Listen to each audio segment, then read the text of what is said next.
7টা গোল। কিছু করার নেই ভাইকে মাইনে নিতে হবে, মানুষের কথা সহ্য করতে হবে। রানিং চ্যাম্পিয়ন হয়েছে ওরা তো বলবেই, এটা তো সহ্য করতে হবে। এটা যদি আমরা হইতাম হয়তো আমরাও বলতাম। আসলে খেলা তো আর আমাদের পায়ের খেলা না যে আমরা খেললাম হয়ে গেল। আমরা সাপোর্টার, আমরা সাপোর্ট করব, মন থেকে বলবো যে হোক কিছু একটা ভালো কিছু, এইটা আর কি দোয়া, আর কিছুই না। আর্জেন্টিনায় খেলা দেখা হয়, যেটা সত্য কথা হয়, দেখা হবে না কেন। আর হলো আপনার পর্তুগালকেও ভালো লাগে, ফ্রান্সটা কেন ভালো লাগে, ওই বছর অনেক মানে আমার কাছে লাগে যে ওদের সাথে একটু মানে ওদের কপালের সাথে খারাপ হয়ে গেছে, এর জন্য 7টা গোল। কিছু করার নেই ভাইকে মাইনে নিতে হবে, মানুষের কথা সহ্য করতে হবে। গোল তো আর আমাদের পায়ের না যে আমরা দিছি আমাদের দোষ। প্লেয়াররা যদি হয়ে যায়, কপাল খারাপ হয়, তাহলে আমাদের কি বা করার। এখন দিছে রানিং অবস্থায়, মানে রানিং চ্যাম্পিয়ন হয়েছে ওরা তো বলবেই, এটা তো সহ্য করতে হবে। এটা যদি আমরা হইতাম হয়তো আমরাও বলতাম। যেমন এই বছর যদি আমরা 6টা মারি, আমরাও কিন্তু বলবো পরের বছর এই এটা সেটা হ্যান ত্যান।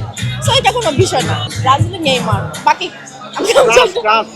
হ্যাঁ ফ্রান্সে এমবাপ্পে, ওর সাথে খুবই মানে খারাপ হয়েছে আমার কাছে লাগে ওই বছর। মানে আমি যখন এমবাপ্পে নামছে বা গোল দিছে ব্যাক টু ব্যাক, আমি চাইছি এমবাপ্পে জিতুক আর কি। ওর জন্য হইলো মানে কাপটা ফ্রান্স নিউক এবার আমি চাইছি।